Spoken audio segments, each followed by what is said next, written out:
Hello, it's Patch. I'm now going to read you one of my little short stories. This one's called The Death App.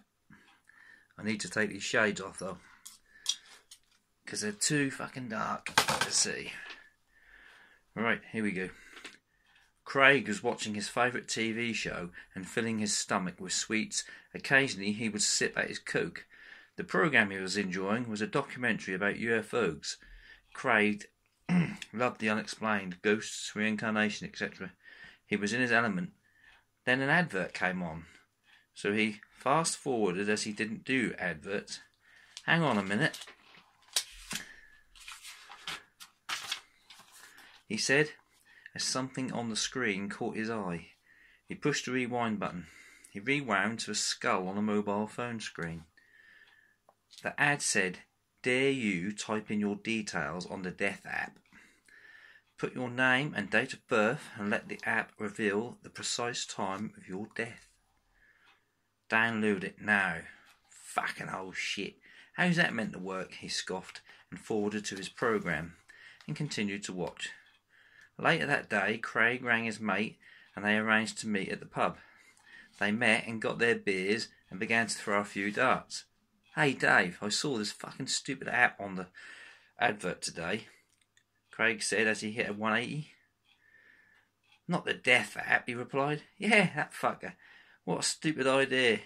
"Well, it's stupid enough, bollocks, to make you mention it, isn't it? That's odd." He teased. "I'll tell you what, Dave. When we finish this game, I'll download the fucker." "Yeah, go on, let's have a fucking laugh." Craig hit the double he needed and went to the bar to get 2 more pints. At the bar, he was served by a large-breasted woman, who he had pestered most of the time he'd drank there. "Oh, your trouble." "That'd be £7, please," he said. She said. He paid her, and she said, "Did you hear about Tony from the fish shop?" "No. Why, what's he gone and done?" "He's in hospital. He's touch and go. He fell off his roof taking down his Christmas lights. It'd been on that Death App thing that everyone on Facebook was raving about. He put his details in and it said he would die on the 17th of this month. It's the 10th today. Surely he's not that bad, is he? He's broken both legs and fractured his neck, but it's the internal bleeding that's the problem. It's just a coincidence. There's no way that app has anything to do with it," Craig said, and went back to tell Dave. Dave was a bit shocked, but only as he had known Tony since he was a small lad, and grown to see him as a kind of uncle. They dismissed the topic and talked about boxing and the big fight coming up. The following week, Craig left his house and walked to the Chippy to get his tea. When he arrived there was a note on the door. "Due to bereavement, the shop will be closed until further notice." He read it twice in disbelief. He texted Dave to confirm the news. It was true. Tony had died, and he had passed away on the 17th. A shiver ran its way up Craig's spine. "Oh my God," he sighed.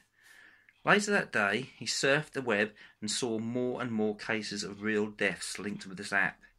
He rang his mate from work, who would try anything for a laugh. "Hey, Brian, have you seen the Death App?" "Yeah, of course I have. Everyone's doing it," he said. He then reeled off dozens of friends and people they knew who had used the app. "This is fucked up shit," Craig said. "Oh, you don't fucking believe it, do you? Look, I'll do it now." And he entered his details before Craig could convince him to stop. "Ha! It says I'm going to peg it in 2 hours' time. Ha! I better look out," he laughed. "Please listen, Brian. You need to hide yourself away in a closed room or something," Craig screamed. "All right, I will. You come round and we can listen to Oasis if you like." He agreed, and Craig arrived within 10 minutes. They went to Brian's bedroom and pushed a wardrobe in front of the closed door. "Are you fucking happy now, Craig?" he said. "As happy as I can be, I suppose." Time passed. Brian was singing along to Oasis, but Craig was silent and just watching his mate like a hawk. "Oh, I only have 5 minutes to live, mate," Brian said. Craig stayed silent and just watched. Craig looked at the clock and the time was reached, yet Brian was still breathing. "Oh, don't pay any attention to that clock, it's fast," he said.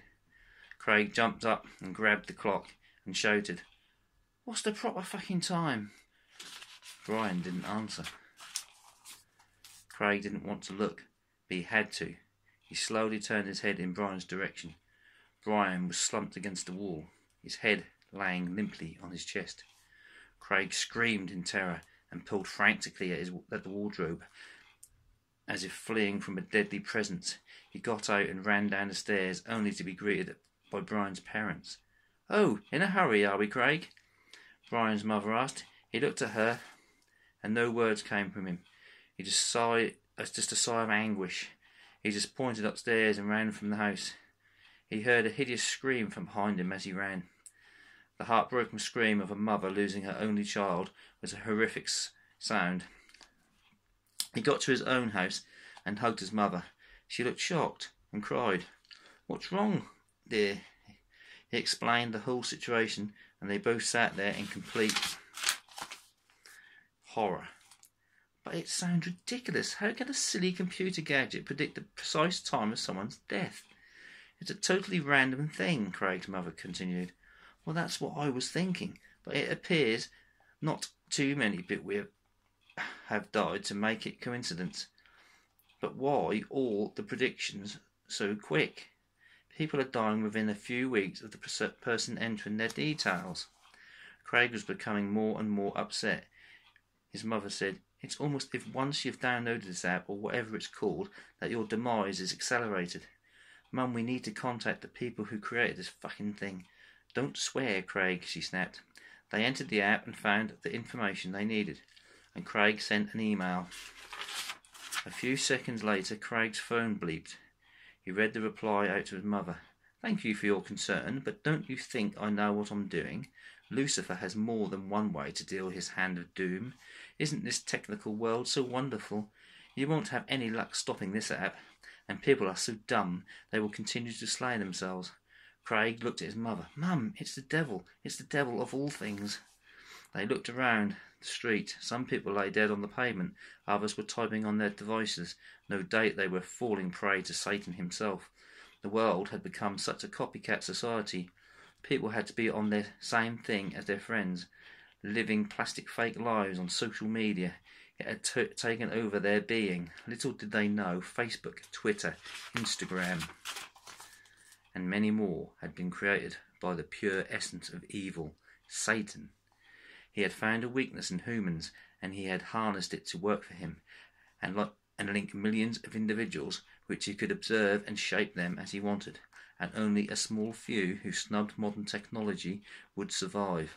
And as Craig looked at his phone, the face of Satan appeared, and laughter bellowed from the speaker. The end. Isn't that a bloody good fucking story? And I wrote that.